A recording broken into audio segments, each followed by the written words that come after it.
మా mulberry plant చూసారా ఎంత హెల్తీగా పెరుగుతుందో.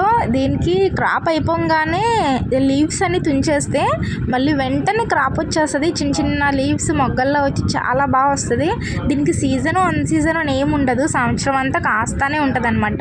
మన ఇంట్లో చిన్న మొక్క బకెట్లో పెంచుకున్నా చాలు, మనకి చాలా ఫ్రూట్స్ అయితే ఇస్తుంది.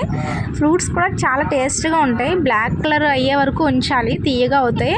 మా పిల్లలు అప్పటి వరకు ఉంచారనమాట. అవి రెడ్గా ఉన్నప్పుడు తుంచేసుకుని తినేస్తూ ఉంటారు. బాబు అయితే వింటాడు చెప్తే, మా పాప అయితే అస్సలు వినదు. ఎంత చెప్పినా సరే ఆవిడ పని ఆవిడ చేసుకుంటూ వెళ్ళిపోతుంది అనమాట. నన్ను కూర్చోడానికి అయితే టేస్టీ సూపర్ అలాంటి వర్డ్స్ యూజ్ చేస్తుంది. సూపర్, ఇలా సూపర్ సూపర్ సూపర్ చూపించు, సూపర్ చూపించు. ఎలా